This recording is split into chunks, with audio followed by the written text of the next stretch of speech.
Apakah kondisi saraf kejepit saya butuh operasi atau bisa sembuh dengan terapi dan rehabilitasi? Nah, di video ini saya akan membahas kriteria-kriteria apa saja dari saraf kejepit yang butuh operasi dan kriteria-kriteria mana dari kondisi saraf kejepit yang bisa sembuh dengan terapi dan rehabilitasi ya. What is going on semua, and welcome back to the Indo Physio. Di video ini saya akan membahas kriteria-kriteria apa saja yang saya gunakan ketika saya menyuruh seseorang untuk terapi rehabilitasi atau menyuruh seseorang untuk operasi pada kasus saraf kejepit. Ya, di pikiran kebanyakan orang ketika mereka mendengar saraf kejepit, yang langsung muncul di otaknya adalah operasi. Wah, kacau nih. Padahal nggak begitu. Tidak semua saraf kejepit memerlukan operasi. Ya. Ada kasus-kasus saraf kejepit yang bisa sembuh dengan terapi dan rehabilitasi. Jadi ada yang memang harus operasi, namun ada juga yang bisa sembuh dengan terapi dan rehabilitasi. Nah, berikut ini saya akan share kriteria-kriteria saraf kejepit mana yang bisa diterapi dan mana yang memang butuh operasi atau tindakan. Oke, langsung aja. Yang pertama, jika Anda bisa menemukan posisi yang enak, yang nyaman, yang tidak sakit, kemungkinan besar Anda bisa sembuh dengan terapi dan rehabilitasi.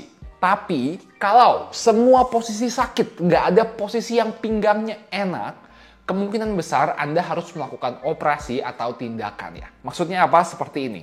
Kalau misalnya ketika duduk sakit nih ya, saraf kejepitnya sakit, tapi ketika berdiri, jalan, dan tiduran nggak sakit. Nah, berarti kan kita masih bisa menemukan posisi yang aman.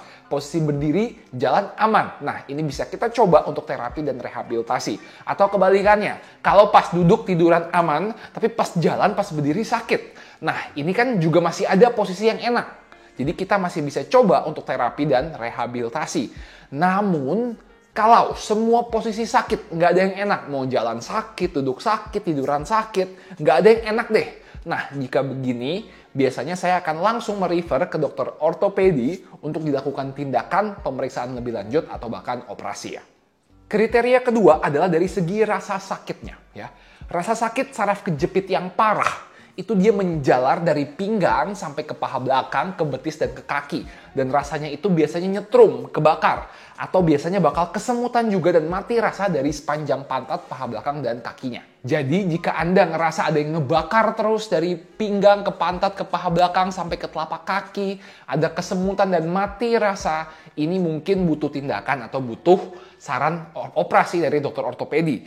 Namun kalau sakitnya di pinggang Anda doang, sakitnya nggak sampai ke bawah, berasanya cuma pegel-pegel doang, sakit-sakit dikit di sekitar pinggangnya, nggak ngebakar, nggak nyetrum.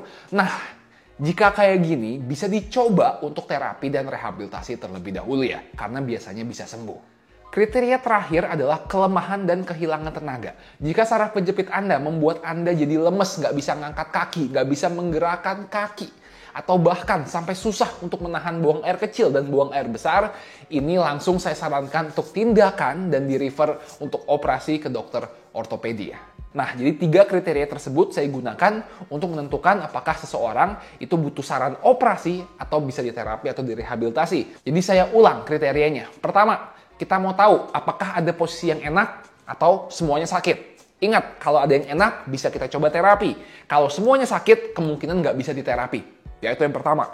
Yang kedua, dari kriteria sakitnya. Kalau sakitnya di pinggang doang, nggak menjalar sampai ke bawah, nggak ada kesetrum, nggak ada rasa panas, nggak ada kesemutan, mati rasa, aman. Yang ketiga, kalau Anda masih kuat, nggak merasa lebih lemes kakinya, cuma sakit doang, itu kemungkinan bisa diterapi atau direhabilitasi. Tapi kalau sampai lemes, kakinya nggak bisa diangkat, nggak ada tenaga, atau bahkan sulit untuk menahan buang air kecil atau besar, ini kemungkinan harus di-refer ke dokter ortopedi untuk tindakan dan operasi. Oke, semoga video ini bermanfaat, membuka mata Anda akan sebenarnya kriteria-kriteria apa aja sih yang butuh operasi dan kriteria-kriteria apa saja yang bisa sembuh dengan rehabilitasi.